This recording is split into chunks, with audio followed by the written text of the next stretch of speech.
Hi guys, I'm going to repaint the brackets that go from the windscreen to the bulkhead. You can see I've already removed that one because I forgot to put the camera on. So we're going to start with the other one, and you can see, if I zoom in, what the problem is. You see that corrosion. It's quite a common complaint with the Land Rovers. These are cast aluminium, and for some reason they just corrode. You can buy aftermarket ones, but I thought it'd be just as easy to respray them as I've got the paint from doing the hinge. So all you've got to do is undo these 3 bolts. They're 10mm, so I'm just going to whip them out. They're quite long, so it takes a bit of getting them off. Don't know if you actually read the title, and underneath there was a bit about the health update. I'm going to do that at the end, which will explain why I haven't put any videos up for a long while. So for the time being, if you don't want to watch this, you just want to find out about that, skip to the end. If not, hang on till the end, and you'll find out what's been going on. So right, they should be coming almost loose now. Loose enough to get out by hand. See how long they are. I suppose they're taking a fair bit of weight and pressure. The chassis twisting around, they've got to keep everything, the windscreen and everything, tight to the bulkhead. Get this last one out.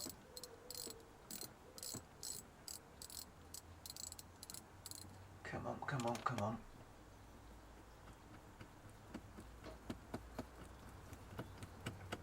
It's got it. And then the bracket just simply pulls off. And you can see how badly corroded that is. So we're going to clean them up, see if we can respray them. As you can see, the corrosion is quite bad, as I said, but the gasket, part of it stayed on the truck, this top one. So I'm going to whip this bottom one off very carefully because I want to reuse it because I haven't got any replacements. If you just gently ease it up, I don't know what it's stuck on with, but it's not particularly sticky. But if you can just gently peel it up all the way around, and there we go, it's off. But it's still got enough sticky on that I can reuse that easily enough.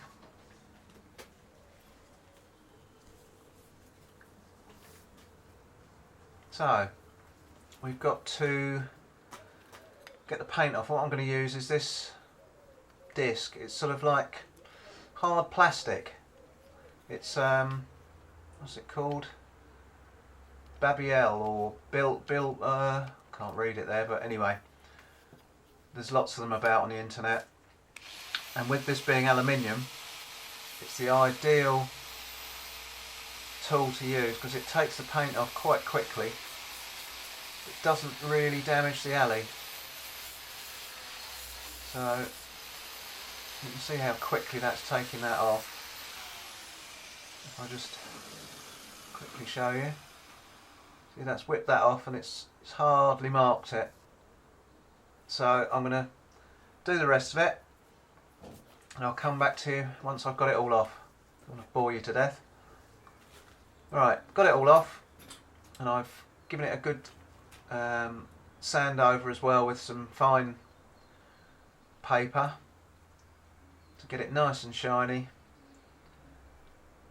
Cleaned right down in the groove at the back. And same with all these jobs, the amount of time you put in, you'll get the better results the more time you put in on the preparation. Now I'm just wiping it over with some methylated spirits. You might know it as denatured alcohol, which is basically meths, just to take off any fingerprints, any grease, grime, dust. See, there's a little bit there from cleaning it up. Get it right in the grooves. You can see I've put a 8mm bolt in the end, or in one of the holes, just so I can hold it and hang it and get to it to spray it. So that's that one cleaned up. I've done the other one, so we're set to go. With this being alley, you need some special primer. I've got this U-Pol acid number 8. It's just an etch primer. I'm sure there's other primers about, or other makes about, but this was the one I could get from my local Halfords. Can't remember what it says on the back here about overcoating in 15 to 20 minutes. So we should be able to get a couple of coats on that quite quickly. Got to shake it for 2 minutes. I think I've just about done that now. So let's give it a go.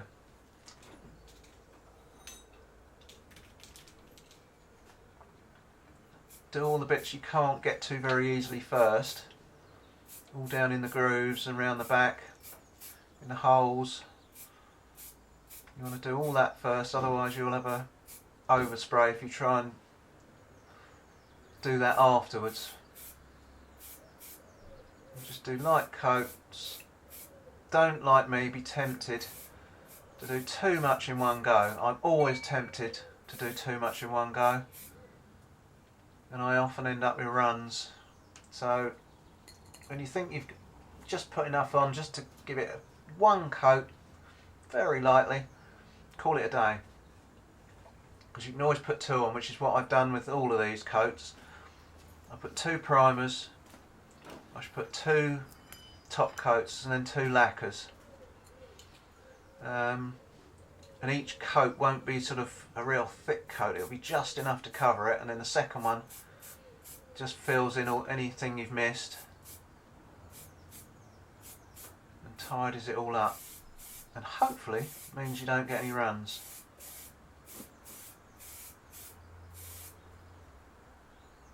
There we go.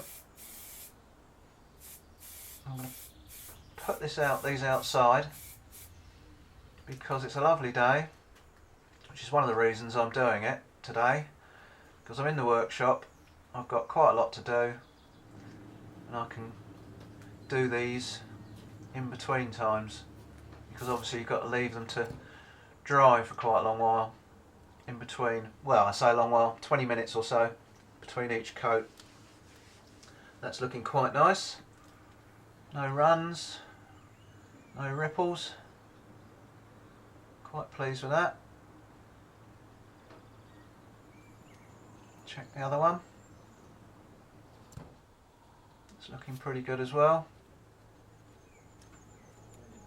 Yep, quite happy with that. So, I'm going to attach these clamps, because for the top coat I want to be able to stand them sort of flat, level, so that I don't get any runs on the top. And I was trying to think of how to do it, and this is ideal. These clamps, I can spray over the top and they're not going to fall over. I can get underneath, and that will just keep them off the ground so I can spray them. I've just put a bit of wood and a bit of tin over the anvil so I don't spray the anvil. So I'm just going to have a little go. So, again, start underneath, all the nooks and crannies. I haven't got this camera particularly well aimed, but you get the idea.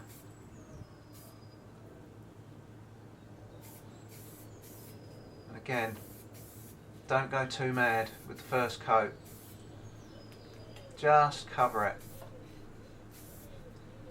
See, I'm tempted. I'm doing it. I'm going too mad. I should have stopped. Really. So that's it. I'm going to call that a day at that coat. No, come on, leave it alone. Oh, I'm tempting fate. I just can't leave it alone. I knew I should stop. That's the trouble. But I think I've managed it without getting any runs. If it'll focus, you should be able to see. Come on, focus, focus, focus. Yeah, and it looks a bit orange peely, but this paint it's good stuff. It sort of self levels itself. It flattens out. So while that's drying, this is what I've been doing. Some more of these jugs that I do for a guy that I work for on a Tuesday. I've got a pile of them to try and get done. So whilst all these paint layers are drying, I should be knocking a few of these up, which is why it's been such an ideal day to do it. Right, the pile's getting less that side and more this side. So I can now hopefully go on to the next stage. I'm going to have a look, see how they're getting on. Now I did have these outside, but I've moved them into the back of the truck because A, I think it was a little bit too warm in the sun, and B, you'll see in a minute, I had a little mishap. I think if I can get this to focus, you can see it's quite nice and shiny, or sparkly, but quite dull. But I don't know if you can see that little blob there. You can just about see it. It's a blasted fly landed in it while it was still wet. So I shall try and get rid of that on the second coat. And as I say, you can see it's quite nice and sparkly, but it's still a bit dull. But that's what the lacquer does. The lacquer brings the shine up. But I'm quite pleased, apart from that blasted fly got in it, I'm quite pleased with that. So we'll give it another coat. Right, I haven't shown you what the actual paints are actually, have I? So this is one I just bought off the internet, Promatic, and I don't know if that's the manufacturer or the tin or whatever it is, but it was specially mixed, code 912, which you can find under the bonnet on one of the plates. It's quite an unusual colour because it's generally a Range Rover or Discovery colour. The guy I bought the truck off pre-ordered this from new. This colour, it's this sort of sparkly colour, and same Promatic clear lacquer. This is good because it's got a really wide jet on it. It came as a kit. I bought the two together off the internet, and they're really good bits of kit. So we're just going to lacquer it now. I've done the two coats of the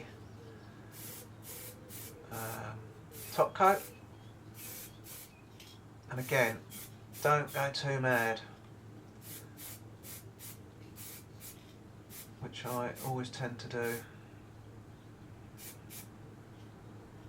I'll leave it at that on that one. Give this one the same sort of go. I'm getting all the nooks first. Just give it a quick whiz over.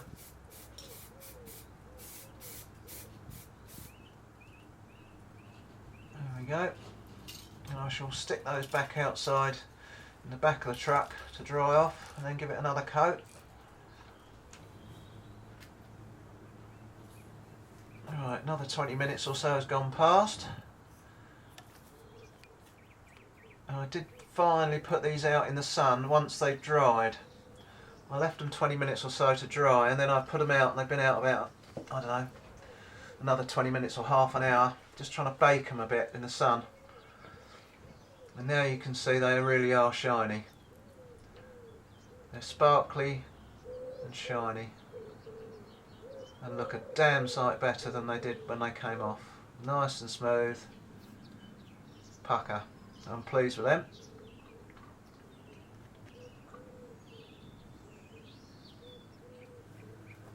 Alright, now I'm going to stick them back on using the old gaskets. This bottom one will stick on because it's still sticky, but actually I think that's the wrong gasket, because stupidly they've handed these brackets, I don't quite know why, they've offset the bottom hole, so you can't put the left on the right or the right on the left. So I'm just going to stick that gasket back on because it's, as I say, still sticky. The top one isn't, so to get it to stick, because all the sticky came off, I'm just going to put a little bit of, clean the screwdriver off, a little bit of silicone just on it, just round where the bolt goes, just to hold it on to the bracket while I screw it back onto the motor. Just gently push it on. I'm being quite gentle because obviously the paint isn't hard yet. It's dry but not hard. There you go.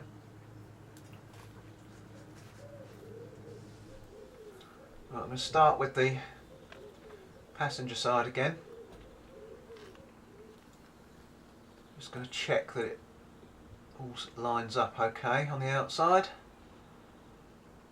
which it seems to. And then we're just going to whip the bolts back in, try and get them to line up. Should be fairly straightforward. None of this job's rocket science, it's all common sense. I suppose something I didn't say, which I probably should, once these brackets are off, whatever you do, don't move the motor. It might sound common sense, but believe me, there's some idiots out there, and if I don't tell you not to, I'll get comments from some numpty that's moved his motor and the windscreen's half fallen out. Because once these are off, the only thing that's holding the windscreen in is the roof, the bolts along the roof, and it has been known for them to pop out at the bottom.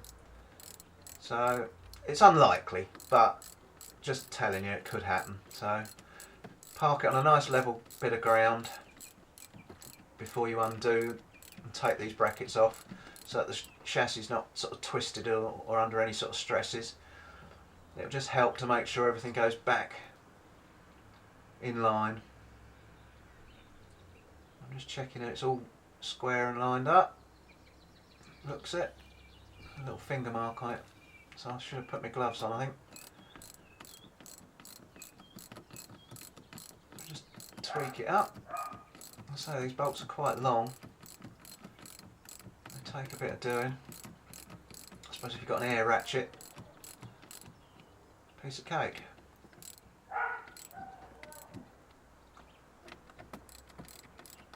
And just tweak them up. And there you go. Job done. So let's have a little look outside, see what it looks like.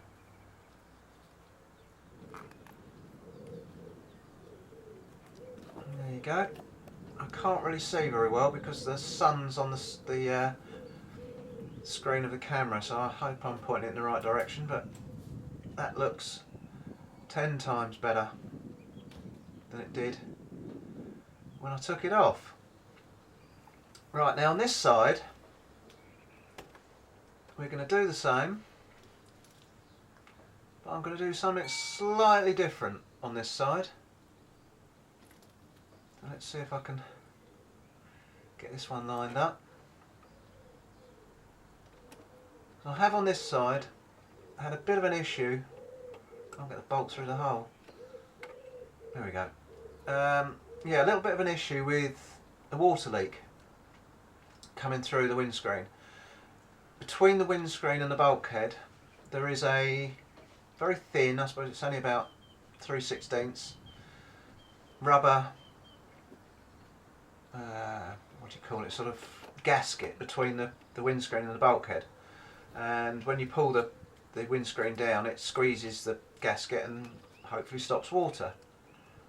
Well, for some reason, and again it's very common, this particular side, driver's side, has got a little weep, and if it's really raining badly, I get a little bit of a puddle on the floor down under the pedals, and I've traced it to this corner. So what I'm going to do, once I've got these almost tweaked up, I'm just going to try and pull the windscreen down a little bit. Tighten everything up. I'm not going to do a lot, just enough to just see the rubber compress a little bit more than it is already. and hopefully that'll solve my problem. It might not, but there you go. Whilst it's all apart and I've got the opportunity, I'm going to give it a go. These bolts are pretty long. Right, I was just seeing if I can get to the bolts alright once I do what I'm going to do with this ratchet strap. So I'm going to attach this, if I can find it the right way up. Put one end to the roof rack and then the other end around the door hinge stroke wing mirror mounting, and then just so we don't do any damage, I'm just going to stick a towel in where the ratchet meets the window, and then I'm just going to tweak it up very, very gently. I'm just watching really, really carefully as I pull this up, because I literally only want the windscreen to move a fraction. I just want it to start pulling down on the rubber, and I think that's about got it. It's just, you can just visibly see it moving. I can just open the door and get in to do these up tight.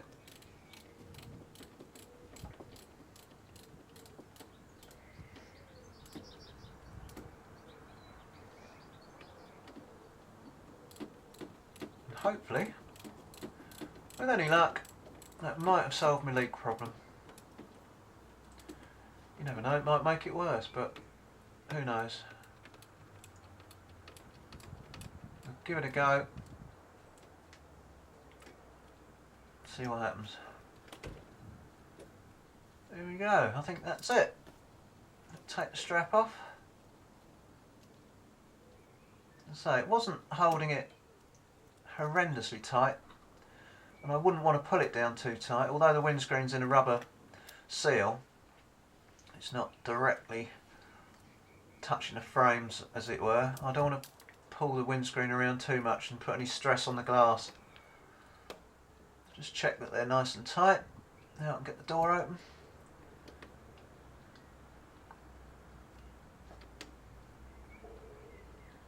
That's it, tweaked up. Torqued up to just enough, hopefully. And that is a good afternoon's work. If you can work it out, roughly how long it's taken me. It took about half an hour, 3/4 of an hour to get them off and cleaned up. Then 2 primers with 20 minutes in between each coat. 2 top coats, same thing, 20 minutes in between each top coat. And 2 lacquers, again with about 20 minutes in between each. So, and then another 20 minutes, half hour to put it all back together. And that looks so much better than when I took it off. So I'm chuffed with that. Good afternoon's work in between making up my jugs. So let's hope the weather stays good and they get a chance to harden off nicely. This modern paint's brilliant, it dries off really quickly. So, just before I get on to the health issues, I want to thank one of my subscribers for dropping these into me. He's local to me and he's been watching my channel and popped in with these thinking I might like to make something out of them.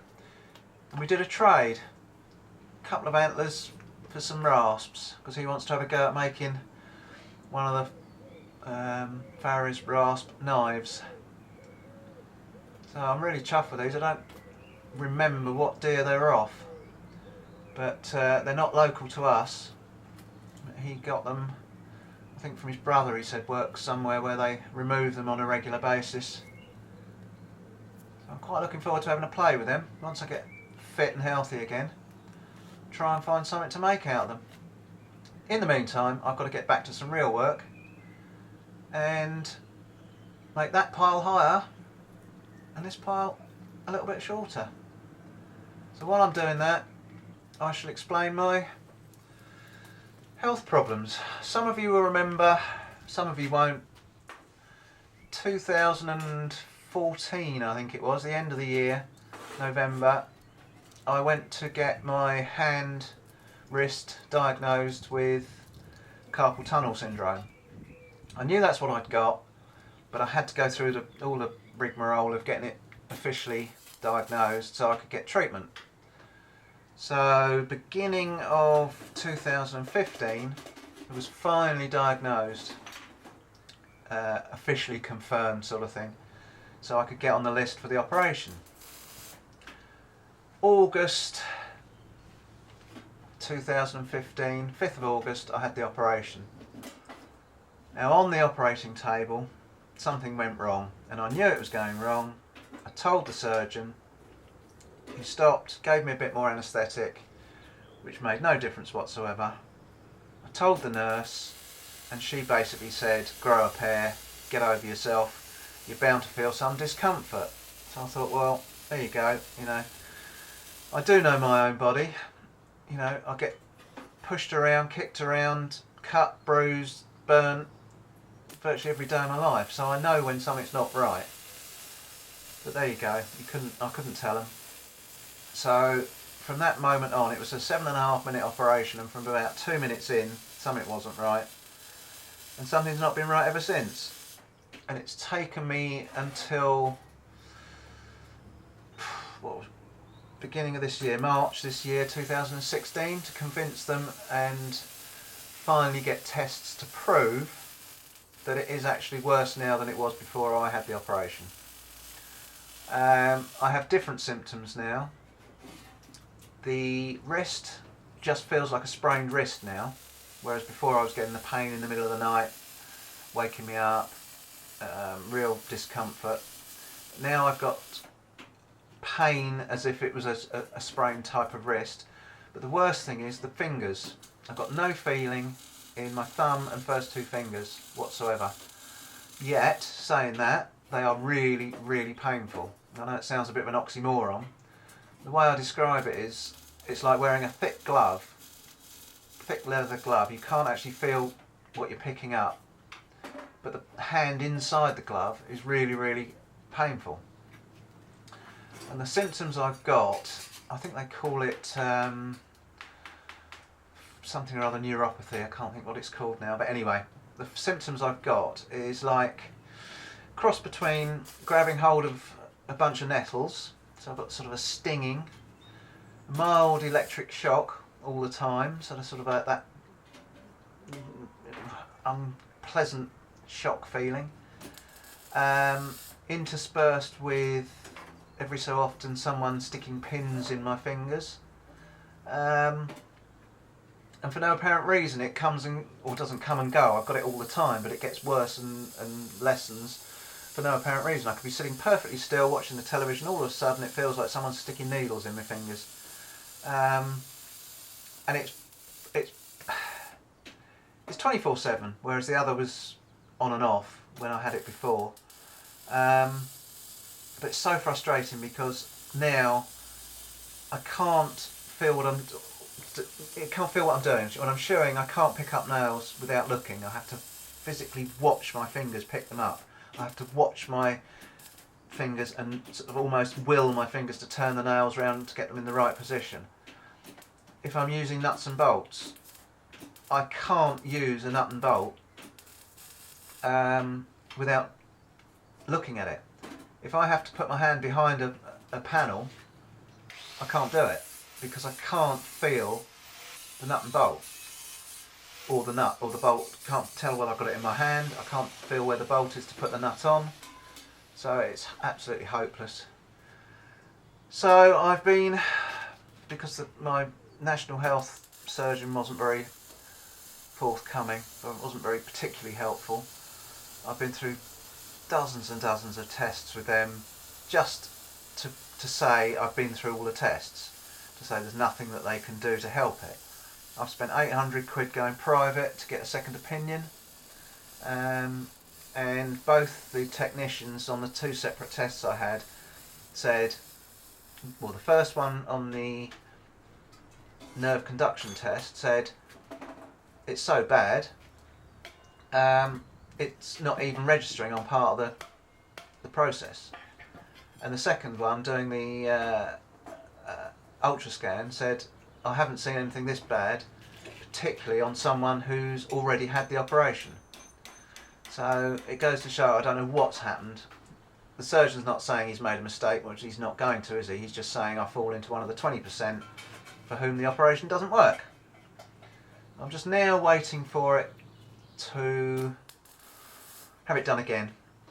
I'm on the list. I'm just waiting for that letter through the door to say when I've got it. So in the meantime, that's why I haven't been doing many videos. All I'm doing at the moment is sort of trying to do the bare minimum shoeing. I'm hot shoeing everything now to reduce concussion. I'm doing very little hammering. I'm doing much more welding work standing at a bench like this. This guy I do these for. I do a lot of other stuff.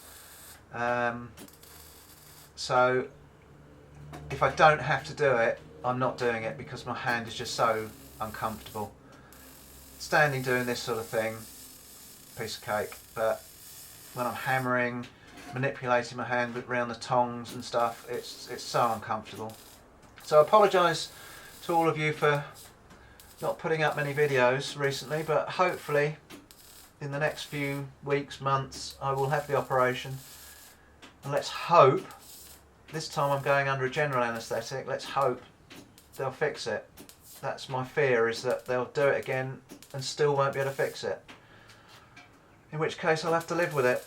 But then I will have to start taking some sort of medication, because at the moment I'm taking nothing because I don't like taking medication, and I did take some when it first happened, and it just made me feel ill, terribly ill. So there you go, we're up to date. So if you want to see more about the jugs, there is a video. But otherwise, thanks for watching.